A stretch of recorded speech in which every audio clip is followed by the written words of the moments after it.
नमस्कार, आप देख रहे हैं खबरदार। मैं हूं आपके साथ चित्रा त्रिपाठी। सबसे पहले खबरों को खबरदार के लेंस से आपको दिखाते हैं। आज की बड़ी खबर, उत्तर प्रदेश के मुख्यमंत्री योगी आदित्यनाथ ने ऐलान किया है कि वो राज्य में एक बड़ी फिल्म सिटी बनाएंगे, जिसमें आज के दौर की फिल्में बनाने की सारी सुविधाएं होंगी। ऐसे वक्त में जब सुशांत केस के बाद मुंबई फिल्म इंडस्ट्री पर सवाल खड़े हुए हैं, तब उत्तर प्रदेश में फिल्म सिटी बनाने के ऐलान के पीछे के पिक्चर भी क्लियर करना जरूरी है। इसीलिए हम आपको बताएंगे कि उत्तर प्रदेश में ये फिल्म सिटी कहां पर बनेगी और ये भी बताएंगे कि इससे किसे सबसे ज्यादा लाभ मिलने वाला है। इसके बाद हम आपको सुशांत सिंह राजपूत की जिंदगी के आखिरी दिनों का एक और एक्सक्लूसिव वीडियो दिखाएंगे, जिसमें वो किसी बच्चे की तरह कागज का हवाई जहाज बनाते दिखाई दे रहे हैं। इस वीडियो के जरिए हम सुशांत सिंह राजपूत की मनोदशा का विश्लेषण करेंगे। इसके अलावा हम आपको सुशांत सिंह राजपूत के बैंक अकाउंट की बैलेंस शीट भी पेश करेंगे, जिससे पता चलता है कि सुशांत को पैसों की कोई तंगी नहीं थी। इसके बाद आगे हम आपको ओसामा बिन लादेन के साथ दम तोड़ चुके उसके आतंकी संगठन अल-कायदा के पुनर्जन्म से जुड़ी हुई खबर दिखाने वाले हैं। दरअसल एनआईए ने आज पश्चिम बंगाल और केरल से 9 संदिग्ध आतंकवादियों को गिरफ्तार किया है, जिनका संबंध अल-कायदा से है। एनआईए का दावा है कि गिरफ्तार किए गए आतंकी दिल्ली में बड़ी आतंकी वारदात को अंजाम देने की फिराक में थे। देश की सुरक्षा व्यवस्था से जुड़े इस विश्लेषण को आप मिस मत कीजिएगा। तो चलिए शुरुआत करते हैं खबरदार की आज की सबसे बड़ी खबर से। भारतीय फिल्म इंडस्ट्री दुनिया की सबसे बड़ी फिल्म इंडस्ट्री है। 1913 में पहली फिल्म राजा हरिश्चंद्र से लेकर सितंबर 2020 में रिलीज तानाजी तक का इसका सफर बेजोड़ शानदार रहा है। बॉलीवुड का सिनेमा भारतीय समाज की कहानी को कहने का सबसे सशक्त माध्यम माना जाता है। तब की बंबई और आज की मुंबई हिंदी सिनेमा का गढ़ है, लेकिन आरोप लग रहे हैं कि बॉलीवुड में नेपोटिज्म अपने चरम पर है। बाहर से आए लोगों को कामयाबी के लिए ज्यादा संघर्ष करना पड़ता है, बजाय उनके जो सितारों के घर में पैदा होते हैं। किसी को कामयाबी मिल भी जाए तो टिके रहने के लिए चुनौतियों का सामना करना पड़ता है। अभिनेत्री कंगना रनौत समेत बॉलीवुड के कई लोग अब खुलकर सामने आ गए हैं। उनका आरोप है कि मुंबई में उनसे बॉलीवुड के प्रति वफादारी के सबूत मांगे जाते हैं और किसी भी मुद्दे पर आवाज उठाई जाए तो उनका विरोध होता है, उन्हें बाहरी बता दिया जाता है। इसी का नतीजा है कि बॉलीवुड के अंदर से ही आवाज उठी। जब तमिल इंडस्ट्री चेन्नई में, तेलुगु इंडस्ट्री तेलंगाना में, तो हिंदी की फिल्म इंडस्ट्री महाराष्ट्र में क्यों है? इसी के बाद यूपी के सीएम योगी आदित्यनाथ ने बड़ा ऐलान कर दिया। योगी ने कहा कि राज्य में एक बड़ा फिल्म सिटी बनाया जाएगा, जिसमें आज के दौर की फिल्म बनाने की सारी तमाम सुविधाएं मौजूद रही। स्टारडम, शोहरत और ग्लैमर की चकाचौंध से भरा बॉलीवुड। बाहर से ये जितना चटक, रंगीन और शोक दिखता है, असलियत में उसका स्याह पहलू भी है। बॉलीवुड में हिंदी फिल्म इंडस्ट्री को अक्सर एक बड़े परिवार के रूप में दिखाने की कोशिश होती रही, लेकिन अब ये तिलिस्म टूट रहा है, दरारें दिखने लगी हैं। सुशांत सिंह राजपूत की मौत के बाद बॉलीवुड की इस चकाचौंध के पीछे छिपे अंधेरे को दुनिया ने देख लिया है। बॉलीवुड पर न सिर्फ भाई भतीजावाद बल्कि क्षेत्रीयता का गंभीर आरोप लगा। अभिनेत्री कंगना रनौत समेत तमाम वो लोग जो देश के दूसरे हिस्सों से मुंबई में किस्मत आजमाने आए हैं, वो अब इन दबावों पर बोलने की हिम्मत दिखा रहे हैं। अगर वो ये माने कि ये इंडस्ट्री सभी की है, सिर्फ उनकी नहीं है, और अगर कोई कह रहा है कि इंडस्ट्री में ये गलत होता है, तो तुमको क्या प्रॉब्लम है भाई? तुम क्या कहना चाहते हो कि इंडस्ट्री में कोई गलत नहीं है, कोई अनफेयर प्रैक्टिस नहीं है? हमें आपसे कुछ नहीं चाहिए, हमें आपकी फिल्में नहीं चाहिए, लेकिन जो हम खुद करते हैं आप हमारे एक्नॉलेजमेंट क्यों नहीं हमें देते हैं? ऐसा लगता है जैसे बॉलीवुड कोई जागीर है, इस जागीर का कोई जागीरदार है और हम जैसे लोगों को, मामूली लोगों को एक टुकड़ा डाल के एक थाली में दे दिया गया कि भाई ले, तू भी ले ले, तू भी खुश रहे। ऐसा नहीं है। कंगना रनौत का दफ्तर टूटा तो सवाल उठे कि क्या उन्हें मुंह खोलने की सजा दी गई। बहस बढ़ी तो ये भी सवाल उठा कि आखिर मुंबई में ही हिंदी फिल्में क्यों बनाई जाएं? क्या देश के दूसरे हिस्सों में हिंदी फिल्में नहीं बनाई जा सकती? आज तक पर गीतकार मनोज मुंतशिर ने भी हिंदी फिल्म इंडस्ट्री को यूपी में बसाने की अपील कर दी। हम यूपी वाले, बिहार वाले, झारखंड वाले, छत्तीसगढ़ वाले, हम अपना बस्ता टांग के और चालू डब्बे में बैठ के धक्का मुक्का खा के मुंबई पहुंच जाते हैं ताकि हम पे ज्यादती की जाए, जबकि हमारी इंडस्ट्री हमारे स्टेट में होनी चाहिए। हमारी हिंदी फिल्म इंडस्ट्री यूपी में होनी चाहिए, झारखंड, बिहार, हरियाणा, राजस्थान में होनी चाहिए, एपी में होनी चाहिए। पूरे भारत का आप नक्शा उठा के देख लीजिए, सिनेमैटिक मैप जिसकी बात मैं कर रहा हूँ, देश के किसी भी कोने में जो सिनेमा है वो वहां की भाषा से जुड़ा हुआ है। तमिल फिल्में कहां बनती हैं? तमिलनाडु में, चेन्नई में। तेलुगु फिल्में कहां बनती हैं? तेलंगाना में। और हिंदी फिल्में कहां बनती हैं? महाराष्ट्र में। ये क्या बात हुई? हिंदी फिल्में उत्तर प्रदेश में क्यों नहीं बन सकती? लगता है उनकी इस अपील का असर हो गया। उनके सवालों का जवाब उत्तर प्रदेश से मिला। यूपी के मुख्यमंत्री योगी आदित्यनाथ ने राज्य में एक खूबसूरत फिल्म सिटी बनाने की घोषणा कर दी।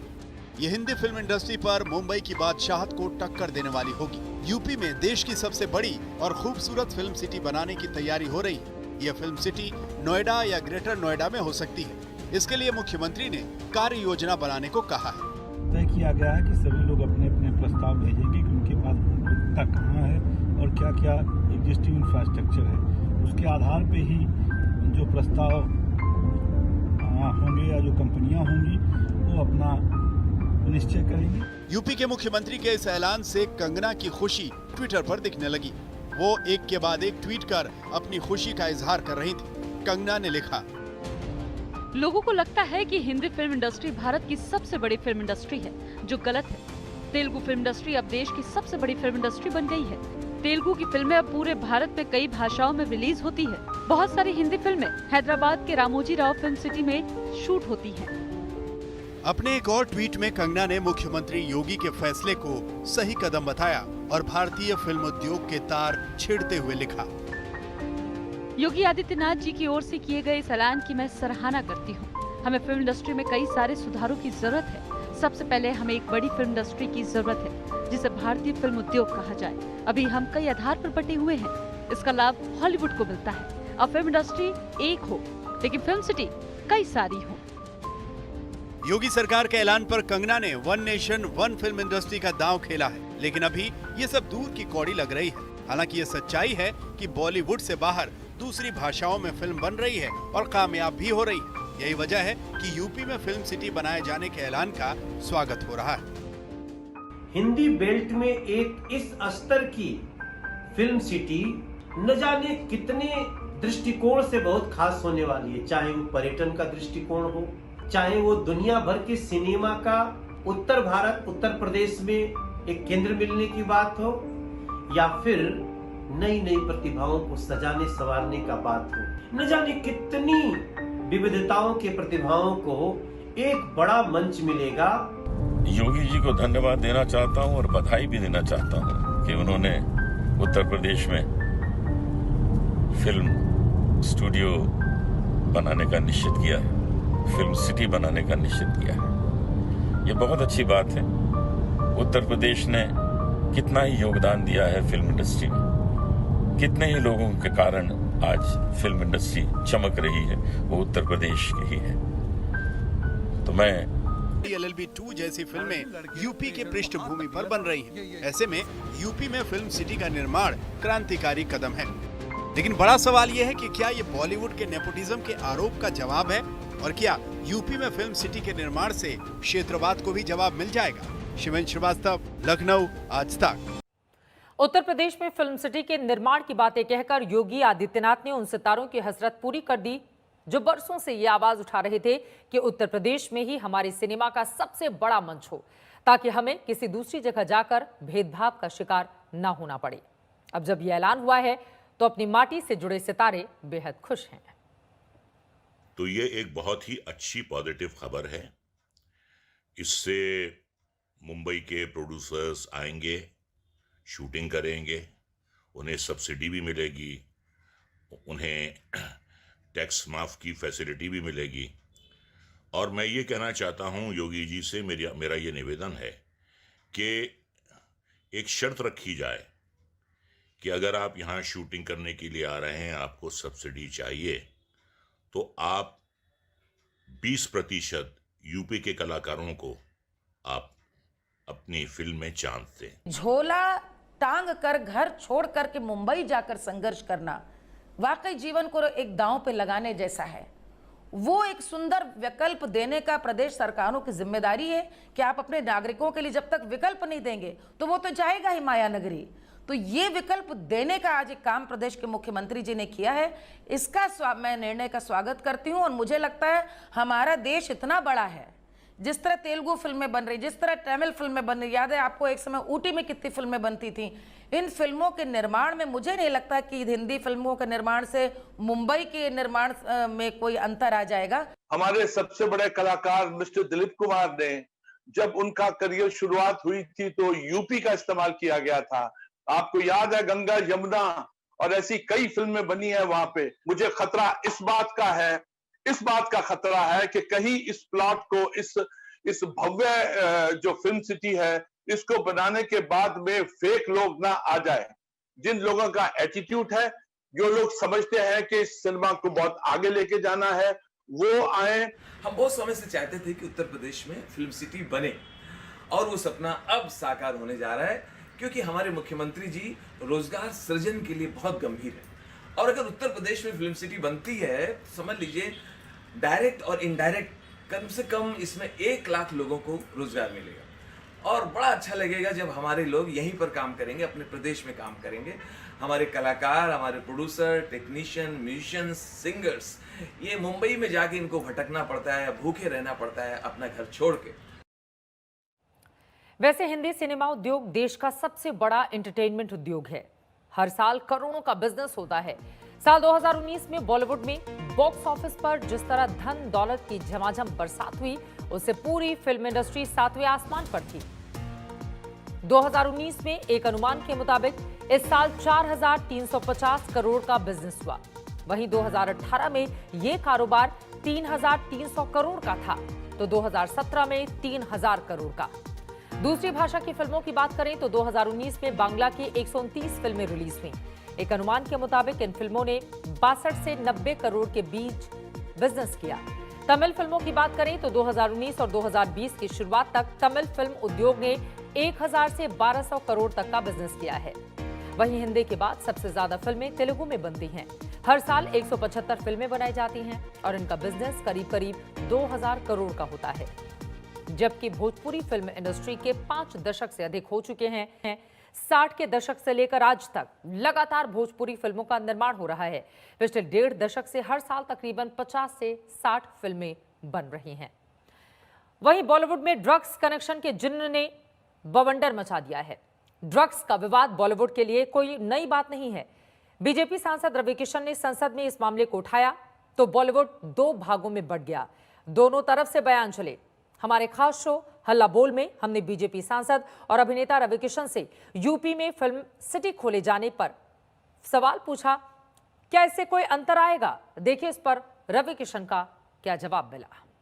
रवि किशन जी, सबसे पहले स्वागत करते हुए पहला सीधा सा सवाल आपसे यही, यूपी में काबा फिल्म सिटी के निर्माण की बात तो कह दी गई है, लेकिन कहीं ऐसा तो नहीं कि अब बॉलीवुड में बंटवारे की एक नई जंग इसी के साथ शुरू हो जाए? रवि किशन जी, यूपी में बहुत कुछ बा। यूपी में संस्कार बा, संस्कृति बा, यूपी में प्रेम बा। अब बहुत खुशी का दिन है चित्रा जी, मैं आपके समक्ष बैठा हूं और पूरा देश, पूरा विश्व मुझे देख रहा है कि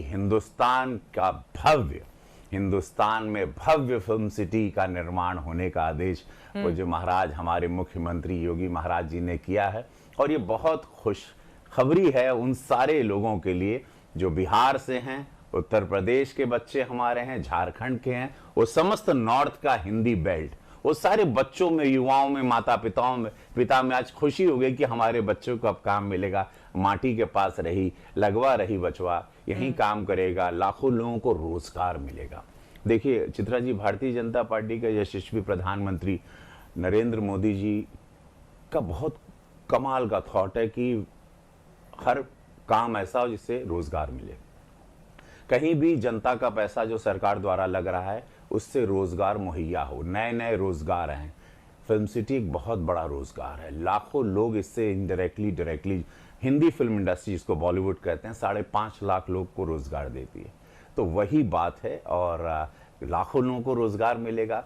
एक अपनी इंडस्ट्री होगी, हिंदी इंडस्ट्री, हिंदी हार्टलैंड पे होगी, हिंदी माटी पे होगी, भव्य होगी, ऐतिहासिक होगी, हिंदुस्तान की सबसे सुंदर फिल्म सिटी होगी। एक भव्य से फिल्म सिटी का प्लान है जिसमें आप गेट खुलेगा, पूरी यूनिट के साथ अंदर जाइए, फिल्म खत्म करिए, बाहर आइए, पूरी फिल्म लेके post production to hotel, everything inside. जैसे रामोजी फिल्म सिटी हैदराबाद में, उससे भी भव्य हम लोगों की कुछ प्लानिंग है। आपको डर था इस बात का कि उत्तर प्रदेश के आप एक छोटे से गांव से जा रहे हैं मुंबई में, इस वजह से इस कारण आपको रोजगार वहां पर नहीं मिलेगा, आपको एक्टिंग में मौका नहीं मिलेगा, क्या कारण था?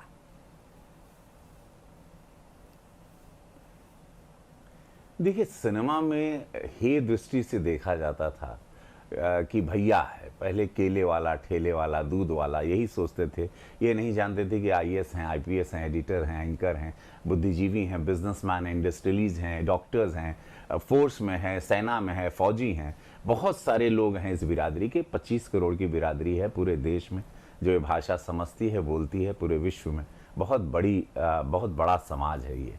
और खैर जब हम गए तो ऐसा हुआ, तो एक लड़ाई में हमको बोला गया कि शुक्ला तो हटाना पड़ेगा। तो खैर अब मुझे न पैसा था हमारे पास, ना काम था, खेत भी हमारा अधिया पे था, और मुझे सिनेमा करना भी था। भगवान वो रास्ता भी दिखा रहे थे, प्रभु चाह रहे थे कि एक्टिंग है और कुछ जीवन में दिख रहा था कि मैं कुछ बढ़ूंगा। तो मैंने उसको उस वक्त त्याग दिया कि चलो एक सिनेमा का नाम होता है, शायद इससे मुझे थोड़ा सम्मान मिलेगा कहीं पर। ऑफिस में बाहर लोग ज़्यादा देर हमको इंतज़ार नहीं करवाएंगे, हमको एंट्री दे देंगे। हमको मीटिंग उस टाइम पे फ़ोन हुआ करता था, मोबाइल नहीं था, तो हमको बुला लेंगे, क्योंकि बहुत देर कभी पैदल या बस से या मोटरसाइकिल से चलना पड़ता था। किसी मित्र की हो गई तो बहुत एक लंबी कहानी चित्रा जी, बहुत ये बस। बट देश तो समझ ही गया होगा मैं क्या कहना चाह रहा हूँ। बट आज बहुत खुश हूँ मैं चित्रा जी की, और मेरे कई सालों का सपना मैं जो चाह रहा था कि एक फिल्म सिटी अपनी यहाँ बने और एक मुकाम हम लोग हासिल करें, एक सम्मान के साथ जिनको भी काम करना है, कि कोई उनको डर या भय ना दे, कोई डराए नहीं, उनको कोई धमकाए नहीं, और कोई उनको अपमानित ना करे। और वैसे सारे बच्चे मेरे देश के, और ऐसे सारे युवा पीढ़ी मेरे देश के आए और सम्मान से अपने हार्टलैंड पे हिंदी भाषा, हिंदी इंडस्ट्री अपनी जमीन पर करें। यकीनन, और ये वक्त की जरूरत भी है कि ज्यादा से ज्यादा लोगों को रोजगार मिले। ये महत्वपूर्ण बातें आपने रवि किशन जी कही हैं। अब आगे बढ़ते हुए, चूंकि हाल के दिनों में अगर सबसे ज्यादा बवाल किसी एक बात पर मचा हुआ था तो वो था जया बच्चन का आपका नाम नहीं लेकर आप पर तंज कसना और उसके बाद आपका उसी तरह से जवाब देना। ड्रग्स को लेकर जो खुलासा आपने किया, देश भर में इसी की लगातार चर्चा है, लेकिन अब इस पर ऐसा लग रहा है कि बॉलीवुड दो खेमों में बटा हुआ है। तो अगर खेमेबाजी इस पर होगी तो ड्रग्स का खात्मा बॉलीवुड से कैसे होगा?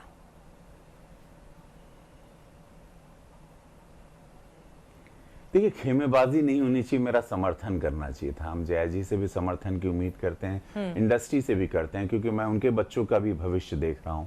उनको भी पता है मैं क्या बोल रहा हूं, देश को भी पता है, देश में भी समस्या है, हर जगह पर है। तो कहते हैं ना, 2014 से प्रधानमंत्री जी सड़क से सफाई साफ कर रहे हैं, सारी गंदगियों को साफ कर रहे हैं, विचारधाराओं की, दिमाग की, पाकिस्तान की, चाइना की। तो क्यों ना, अगर ये चीजें हमको पता है या जान रहे हैं कि कुछ चंद मछलियां जो गंदी हैं, जो पेडलर्स को, कार्टेल को, माफियाओं को एंट्री करवा दी हैं, उन मछलियों को क्यों ना, और वो ऐसी गंदी मछलियां हैं कि पूरे तालाब को खत्म कर सकती हैं, पूरे देश को इफेक्ट कर सकती हैं। तो तालाब को गंदा कर रही मछलियां पकड़ में कब आएंगी, ये अपने आप में बड़ा सवाल अभी भी बना हुआ है। आगे बढ़ते हुए अब हम आपको दिखाने जा रहे हैं सुशांत का वो वीडियो जो डिप्रेशन थ्योरी पर बड़े सवाल उठाता है। आज तक के पास सुशांत का वो वीडियो है जिसमें वो सामान्य नजर आ रहे हैं, लेकिन वहीं एक और खुलासा सुशांत केस को और उलझा रहा है। आज तक के पास सुशांत के बैंक अकाउंट का स्टेटमेंट है जिसमें 3 साल में 53 करोड़ जमा होने के सबूत मिले हैं। डिटेल से यह भी पता चलता है कि 3 साल में 51 करोड़ रुपए खाते से निकाल लिए गए, यानी हर साल 17 करोड़ रुपए। अब सवाल यह है कि ये पैसे कहां गए, क्यों निकाले गए?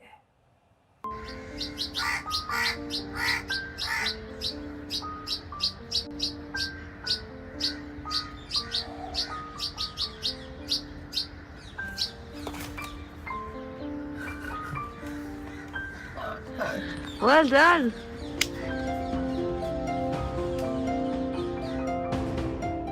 सुशांत सिंह राजपूत के इस नए वीडियो में रुपहले पर्दे का हीरो नहीं बल्कि एक आम इंसान है जो खुश है। उसकी जिंदा दिली और शरारतें कैमरे में रिकॉर्ड हो रही हैं।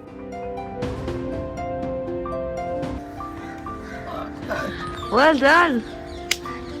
और ये साफ नहीं है कि वो कौन है। बताया जा रहा है कि ये वीडियो 20 अप्रैल 2020 का है। सुशांत के चेहरे से निराशा और डिप्रेशन का तरह कागज का हवाई जहाज बनाते दिख रहे हैं। वीडियो के आखिर में ये पता चलता है कि वो कागज का जहाज क्यों बना रहे थे। दरअसल वो अपनी छत पर बैठे एक कौवे को उड़ाने के लिए कागज का जहाज बना रहे थे। Well done. वीडियो के आखिर में लड़की की आवाज आती है जो सुशांत को वेल डन बोलती है। हालांकि ये लड़की रिया है या कोई और, इसका पता नहीं। Well done. आज तक कल से और आज तक लगातार 3 एक्सक्लूसिव वीडियो सुशांत से जुड़े हुए, सुशांत की केस से जुड़े हुए वो आपको दिखा चुका है, दर्शकों को दिखा चुका है। और ये तमाम वीडियो बहुत रिसेंट है और आरोपियों के मोबाइल फोन से निकले हुए। देखिए आप इस वीडियो में सुशांत सिंह एकदम फ्रेश नजर आ रहा है, जिस और मौत से 3 महीने पहले का ये वीडियो है। और जिस तरह की बातें आ रही थी कि वो डिप्रेस थे, वो डिप्रेशन में थे, बीमार में थे, लेकिन अगर आप इस वीडियो को देखें तो वो कहीं से भी बीमार नजर नहीं आ रहे हैं। सुशांत के आखिरी दिनों का जो वीडियो सामने आया है उसमें वो सामान्य दिख रहे हैं। ऐसे में सुशांत की अचानक खुदकुशी करने पर यकीन करना मुश्किल होता है। आज तक के हाथ लगे सुशांत के बैंक खाते के स्टेटमेंट से ये शक और सवाल और गहरा गया है। कोटक महिंद्रा बैंक के सुशांत के खाते के 3 साल का लेखा जोखा है, जिससे ये पता चलता है कि सुशांत को कोई आर्थिक तंगी नहीं थी। 3 साल में उनके इस खाते में 53 करोड़ 65 लाख 68 हजार रुपए जमा हुए। वहीं 3 साल में इस अकाउंट से 51 करोड़ 39 लाख 19 हजार रुपए निकाल भी लिए गए। 14 जून को सुशांत की मौत के वक्त खाते में सिर्फ 2 करोड़ 26 लाख 48 हजार रुपए बचे थे। सुशांत के इस अकाउंट का ये स्टेटमेंट मार्च 2017 से जुलाई 2020 तक का है, यानी 3 साल में सुशांत ने 53 करोड़ से ज्यादा कमाए और 51 करोड़ रुपए खर्च कर दिए। सुशांत के बैंक डिटेल की एक और बात चौंकाने वाली है। अकाउंट में 344 बार पैसे जमा हुए, जबकि 3561 बार पैसे निकाले गए। जमा से 100 गुना ज्यादा निकासी। सवाल उठता है कि सुशांत ने इतनी बड़ी रकम कहां खर्च की। रिया चक्रवर्ती के मुताबिक वो सुशांत की जिंदगी में 2019 में आई, तो फिर इससे पहले सुशांत कहां पैसे खर्च कर रहे थे? क्या सुशांत ने इन पैसों को कहीं निवेश किया था?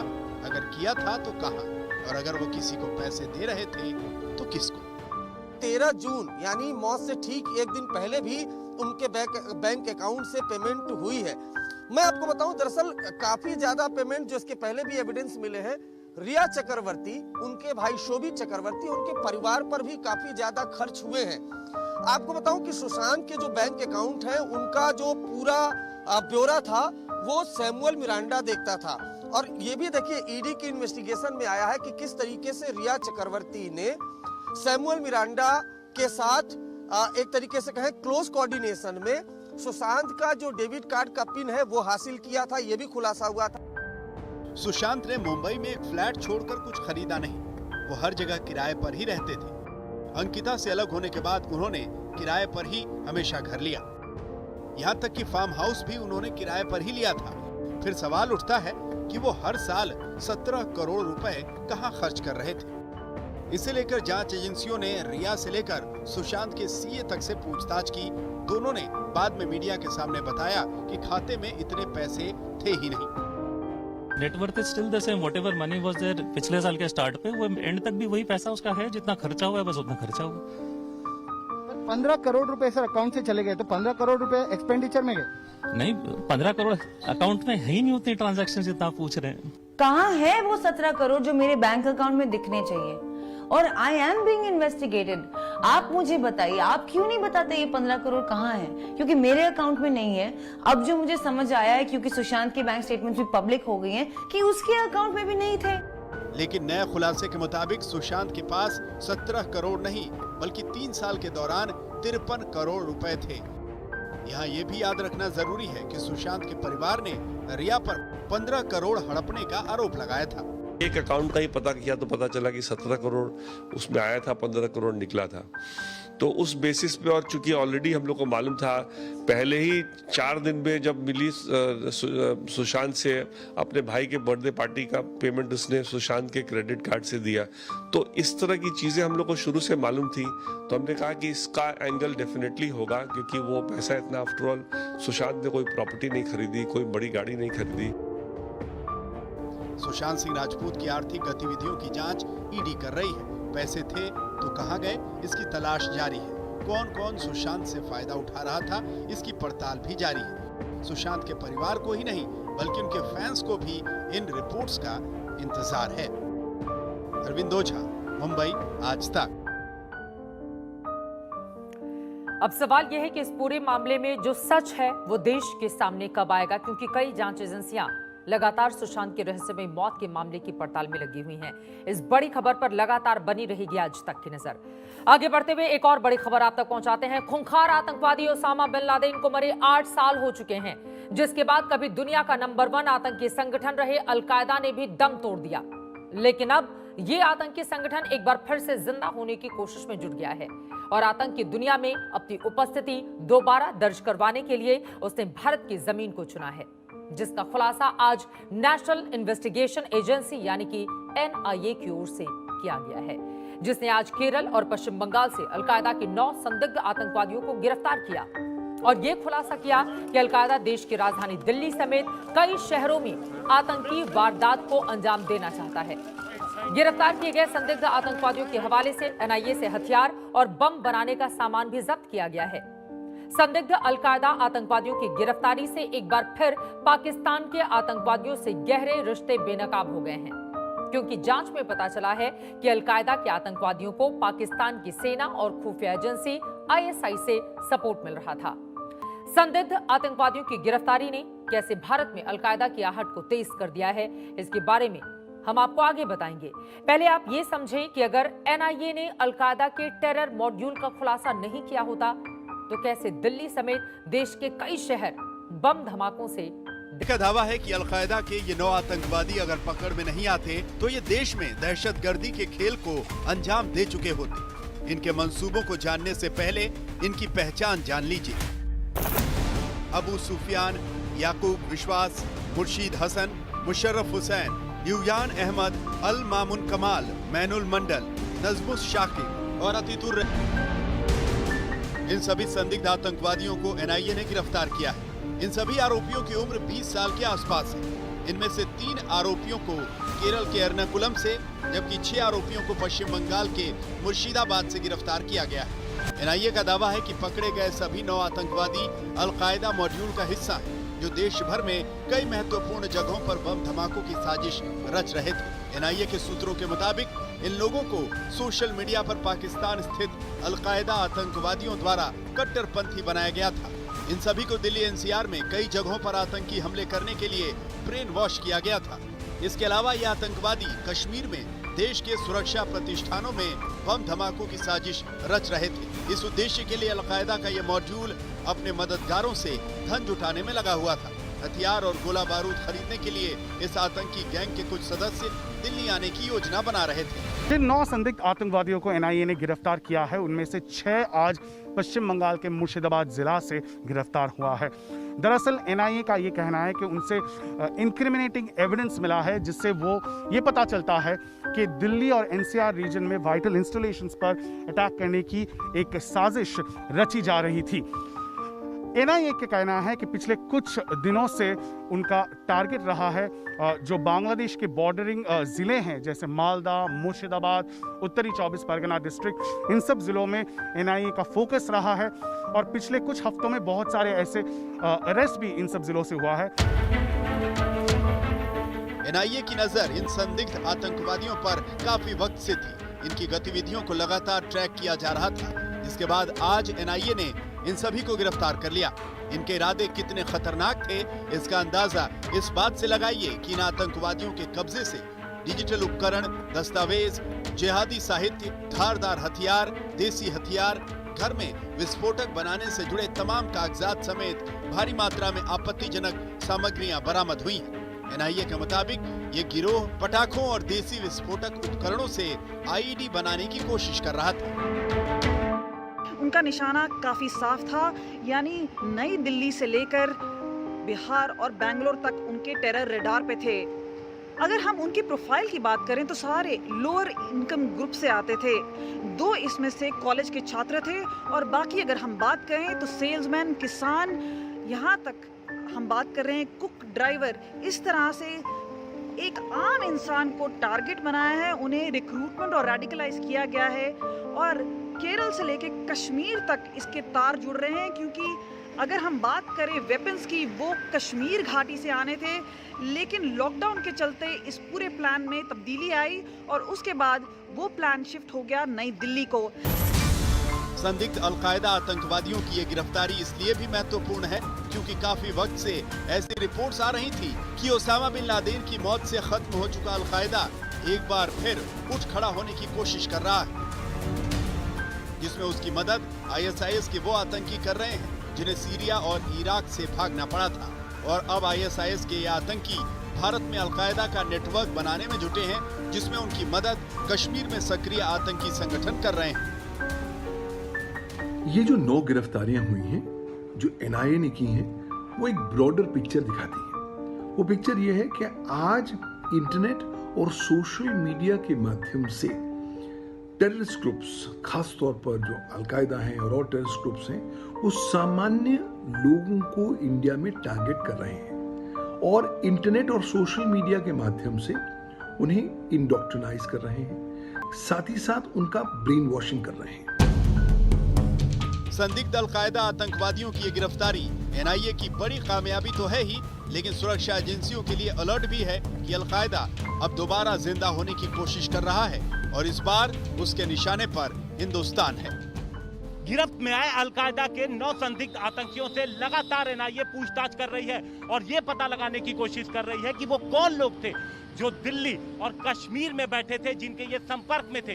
इसके अलावा इन्हें फंड कहां से मुहैया हो रहा था, इनकी अगली साजिश क्या थी। दिल्ली से हिमांशु मिश्रा के साथ इंद्रजीत कुंडू, कोलकाता, आज तक।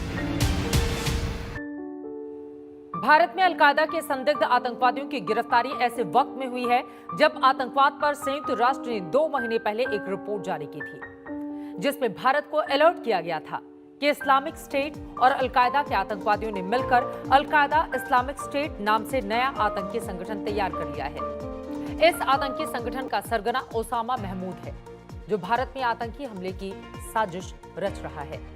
रिपोर्ट में कहा गया है कि केरल और कर्नाटका में बड़ी संख्या में अलकायदा आतंकवादियों की भर्ती करा रहा है। इस आतंकी संगठन ने भारत के कई राज्यों में इंटरनेट के जरिए आतंकवादियों की भर्ती शुरू की है।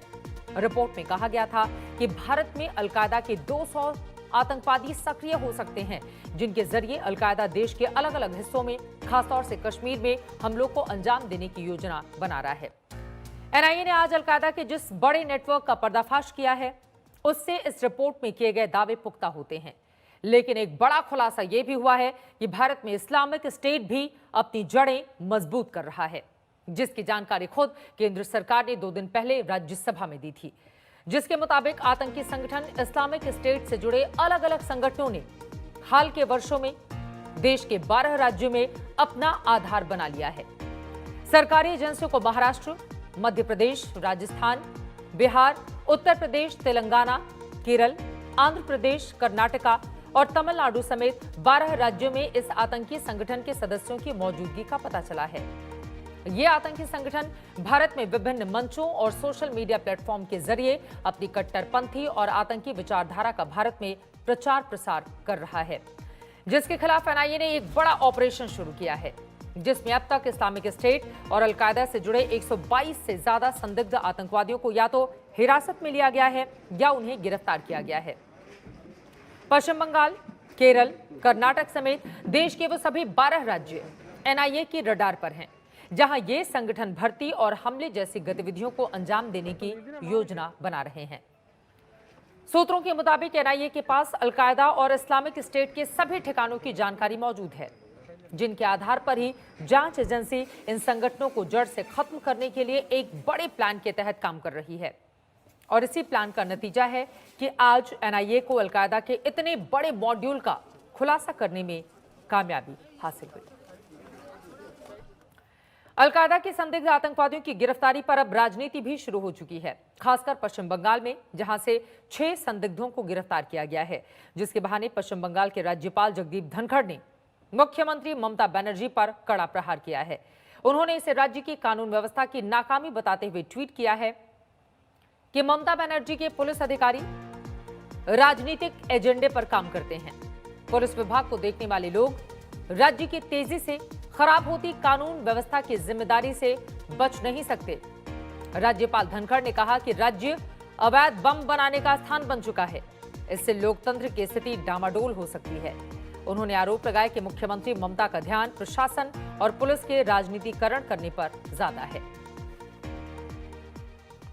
राज्यपाल धनखड़ के इस बयान से टीएमसी को भी तेज मिर्च लगी है, जिसके बाद अब बीजेपी और टीएमसी के बीच कैसे शब्द बांट चल रहे हैं, इसका एक छोटा सा ट्रेलर दिखाते हैं आपको। आज एनआईए के द्वारा जो 6 आतंकवादियों का पकड़ा जाना, ये बहुत बड़ा एक संवेदनशील घटना है, देश की सुरक्षा लिए बहुत बड़ा थ्रेट है। लेकिन दुर्भाग्य से हर बार बंगाल के में ऐसा ही घटना होती है, चाहे बांग्लादेशी टेररिस्ट हो, चाहे सीमी अलकायदा आईएस के और मॉड्यूल हो, बंगाल में कहीं न कहीं जिला में इनका शेल्टर मिलता है। मुझे लगता है कि बंगाल की सरकार जानबूझकर इनको शेल्टर दे रही, क्योंकि इसी में उनका राजनीतिक हित है।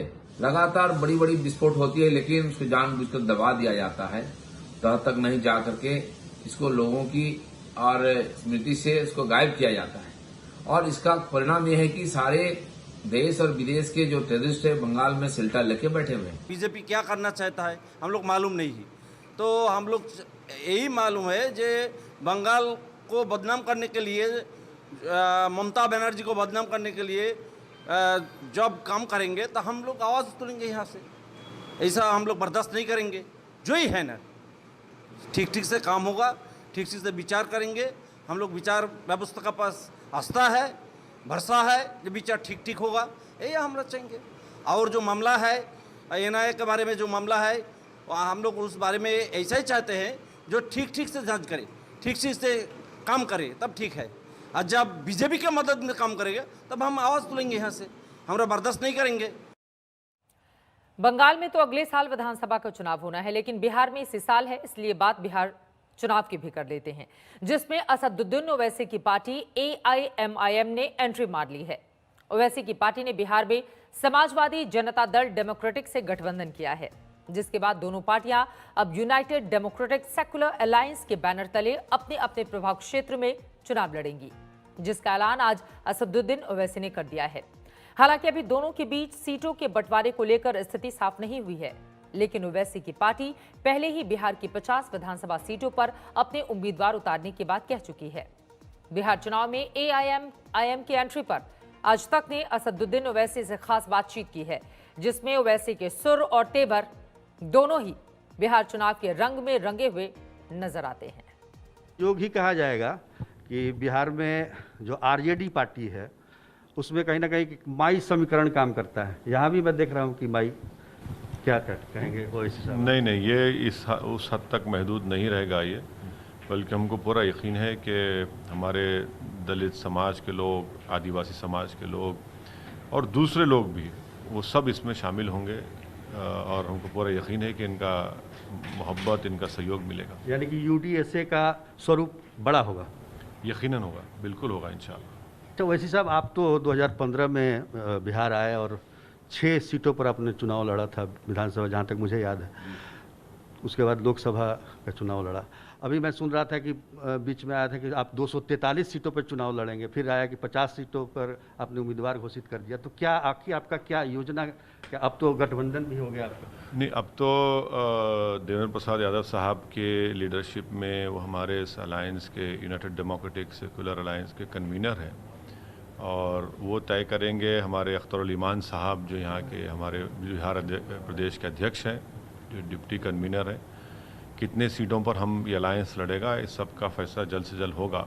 साहब, मैं ये सवाल पूछना चाहूँगा, शुरू से आप देखिए 2014 से इस तरह के आरोप आप लगते रहे हैं कि आप बीजेपी के की तरफ से आप चुनाव लड़ रहे हैं और जो सांप्रदायिकता के खिलाफ लड़ते हैं उनका वोट काटते हैं। मैं आपको बता रहा हूँ कि आज हमारे देश में बहुत से स्टूडेंट लीडर्स पर और बहुत से जो बीजेपी से इख्तलाफ करते हैं, डिसेंट करते हैं, उनको बीजेपी यूएपीए एक्ट लगाकर जेल में डाल रही है, हत्ता कि दिल्ली के फसादात में भी।